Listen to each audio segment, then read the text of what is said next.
안녕하세요. 조이입니다.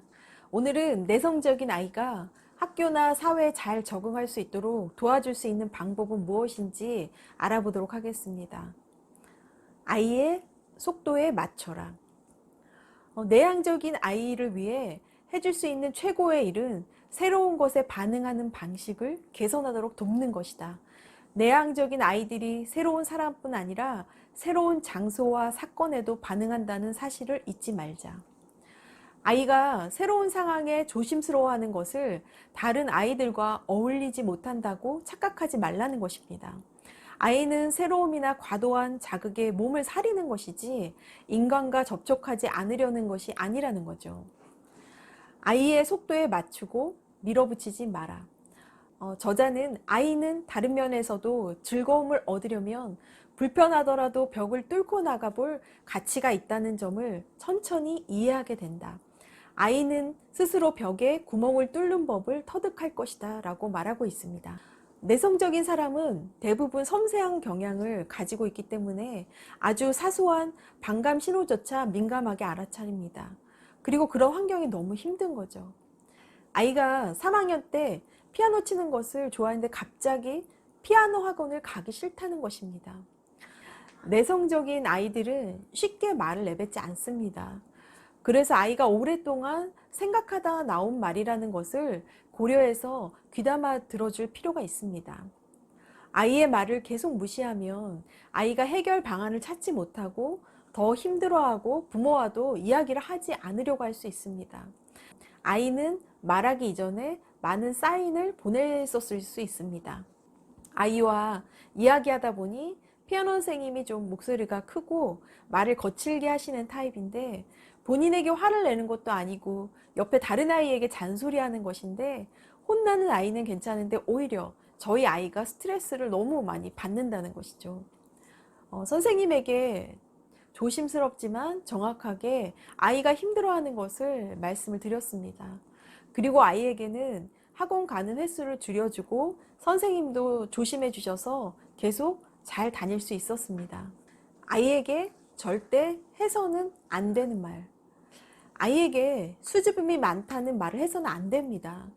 아이는 부모의 말을 믿을 테고 그러면 자신의 감정이 통제할 수 있는 것이라기보다는 이미 고정된 특성이라고 믿어버리고 말 것입니다.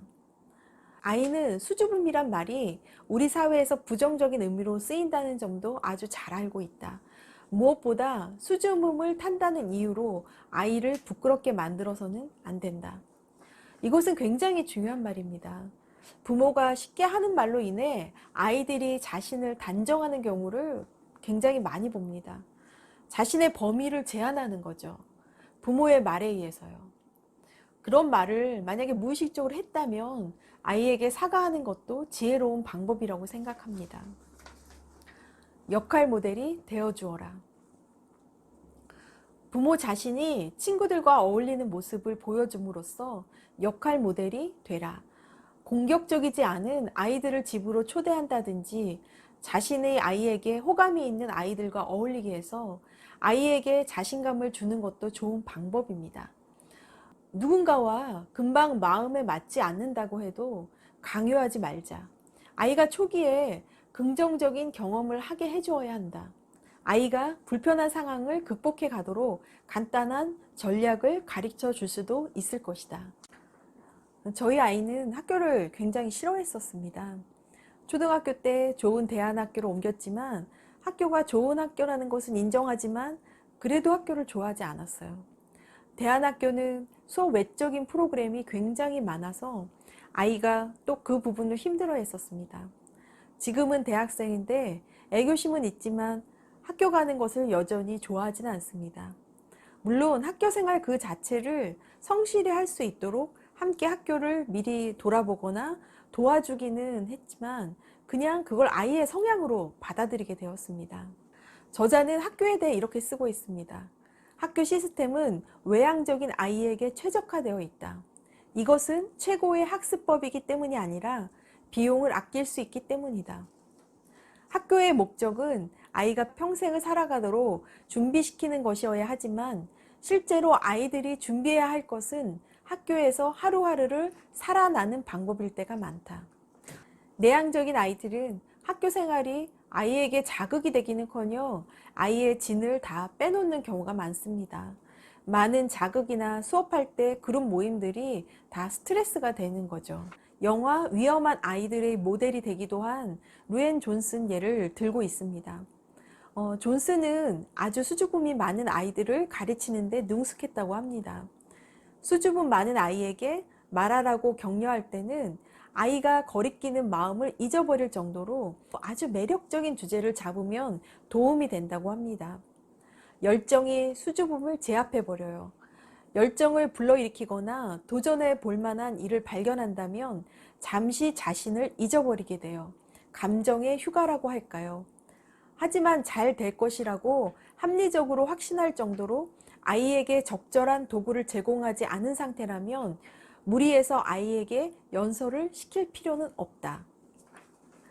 먼저 한 명의 파트너나 소규모의 그룹과 연습을 하게 하고 여전히 공포를 느낀다면 강요하지 마라.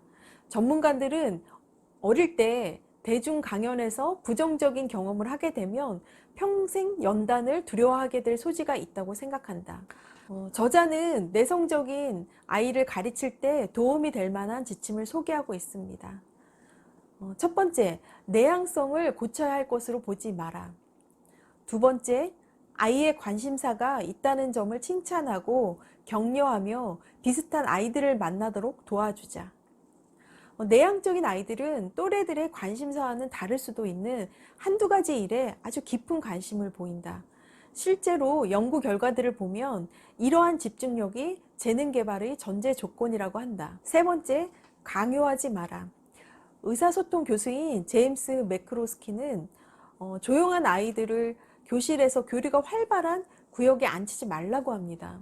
말을 잘할 수 있도록 활발한 아이들 사이에 앉히는 게 오히려 내성적인 아이들은 더 많이 말하지 않을 것이라는 것입니다. 오히려 위협을 느껴서 집중하는 데 방해만 된다. 내향적인 아이들이 수업에 참여하기 쉽게 하되 강요하지는 마라. 매우 불안한 아이에게 말로 뭔가를 하라고 강요하는 것은 해롭다. 그러면 불안은 커지고 자긍심은 낮아진다. 네 번째, 학교에서 선발 입학 정책이 있다면 아이들을 그룹놀이 환경에서의 행동으로 입학을 결정하지 않도록 주의하는 편이 좋다고 조언합니다. 내향적인 아이들은 낯선 사람들과 함께 있으면 입을 다물어 버리기 때문입니다. 저희 아이가 대안학교에 입학할 때 학교 수업과 활동을 체험하고 부모 면접을 보았는데요. 면접 선생님 한 분이 아이가 심하게 내성적이라 학교 생활을 잘 적응할 수 있을지 모르겠다고 이야기를 했었습니다. 제가 저희 아이는 내성적이지만 소극적이지 않습니다. 아이 안에 많은 열정이 있는데요. 이 학교는 그것을 알아봐주고 기다려줄 수 있는 학교라고 생각합니다. 이렇게 대답했던 적이 있습니다. 내성적인 아이는 시간이 필요한데 대부분의 아이를 짧은 시간에 보고 판단해 버리는 거죠. 아이를 도와줄 수 있는 방법에 대해서 이야기해 보겠습니다. 첫째, 아이가 자기 생각을 남들 앞에서 말하도록 연습시킬 수도 있습니다. 말하기 전에 시간을 내서 먼저 생각을 정리해도 괜찮다는 것을 알려주자. 동시에 다른 애들이 다 하고 나서 말하려고 하면 자기 차례가 올 때까지 기다리는 동안 긴장감이 커질 수 있으니 먼저 논의에 참여하는 편이 낫다고 조언해 주어라. 아이가 무슨 말을 해야 할지 모르거나 주장을 펼치는데 거리낌을 느낀다면 자신의 장점에 집중하도록 도와주자. 두 번째, 아이가 깊이 있는 질문을 잘하는가? 그렇다면 그 점을 칭찬해주고 좋은 질문이 답을 내놓는 것보다 더 유용할 때가 많다는 점을 가르쳐주자. 아이가 자신만의 관점에서 사물을 바라보는 경향이 있는가? 이것이 얼마나 귀중한지 알려주고 자신의 관점을 다른 아이들과 공유하는 방법을 아이와 논의하자. 세 번째, 아이에게 말할 수 있도록 질문하자.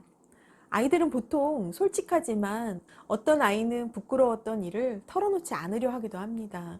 따라서 아이가 저학년일 때 이런 과정을 시작하는 편이 좋다고 권하고 있습니다. 아이에게 부드럽고 판단을 배제한 말투로 구체적이고 명확하게 질문을 던지자. 오늘 어땠니? 대신에 오늘 수학 시간에 뭐 했어? 라고 묻자. 선생님 마음에 들어? 대신에 선생님의 어떤 점이 마음에 들어? 또는 뭐가 그렇게 마음에 안 들어? 라고 묻자. 아이가 느긋하게 대답할 수 있도록 해주어라. 지나치게 밝은 부모들이 쓰는 말투로 오늘 학교 재밌었니? 하고 묻지 않도록 주의해라. 아이는 그 순간 그렇다고 대답해야 한다고 느낄 것이다. 아이가 여전히 말하지 않으려고 하면 기다려주자. 때로는 몇 시간 정도 마음을 가라앉히고 나야 말할 준비가 되는 경우도 있다. 네 번째, 방법을 강요하지 말자. 내향적인 아이가 학교에서 가장 인기 있는 학생이 아니라고 느끼더라도 걱정하지 말자. 아이는 사교 기술을 습득하고 친구도 사귀어야 하지만 학교에서 가장 외향적인 아이가 될 필요는 없다. 그렇다고 인기가 있으면 재미가 없다는 말이 아니다. 아마 부모는 아이가 잘생기고 재치 있고 운동 능력도 있기를 바라듯이 아이가 인기 있기를 바랄 것이다. 하지만 부모의 바람을 강요하지 않도록 주의하고 만족스러운 삶에는 여러 갈래가 있다는 점을 명심하자. 다섯 번째, 내성적인 아이들이 교실 밖에서 자유를 찾아줄 수 있는 방법을 찾아주기. 외향적인 아이들은 이런저런 취미를 옮겨 다니기 쉽지만 내향적인 아이는 한번 시작하면 꾸준히 계속하는 일이 많고 이것은 자라면서 큰 이점이 됩니다. 진정한 자긍심이 능력에서 오는 것이지만 반대로 자긍심에서 능력이 생겨나는 것이 아니기 때문이다. 잘 개발된 재능과 관심사는 아이에게 커다란 자신감의 원인이 될 수 있다. 여섯 번째, 열정을 일깨우면 인생이 바뀔 수 있다. 드러머이자 음악 저널리스트인 데이비드 웨이스의 사례를 책에서 설명하고 있습니다. 그의 부모는 아이에게 자신감을 키워주는 일보다 아이가 생산적인 활동을 발견하도록 하는데 집중했다고 합니다. 아이가 무엇을 관심을 보이는가는 중요한 문제가 아니라 스스로 찾아서 즐기고 있는 것을 중요하게 생각한 것이죠. 본인이 축구를 좋아해도 아이에게 넌 왜 축구장에 나가지 않는 거냐고 묻지 않았다고 합니다. 데이비드는 잠시 피아노를 치다가 첼로를 켰고 그가 드럼으로 바꾸겠다고 했을 때 부모는 놀라긴 했지만 결코 흔들리지는 않고 그들의 여전히 아이의 새로운 관심사를 포용했습니다. 그것은 그들이 아들을 포용하는 방식이었던 것이죠. 여러분도 아이에게 힘을 줄 수 있습니다. 노스웨스턴 대학의 삶 연구를 위한 폴리센터에서 맥 애담스는 이렇게 이야기했습니다. 우리는 모두 소설가처럼 자신의 인생 이야기를 쓴다고 믿는다. 시작, 갈등, 전환점, 결말이 있는 이야기를. 그리고 우리가 과거의 장애물을 특징 짓는 방식이 우리가 현재의 삶에 얼마나 만족하느냐에 막대한 영향을 미친다.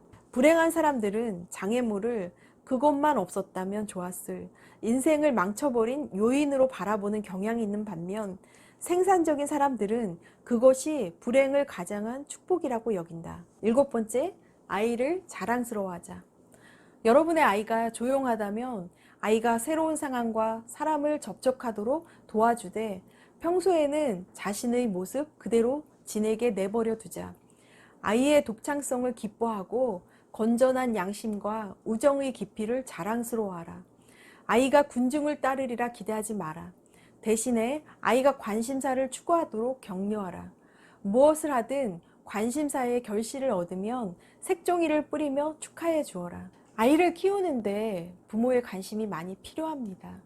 특히 내성적인 아이들은 섬세하기 때문에 부모의 지혜가 더욱 필요한 것 같습니다.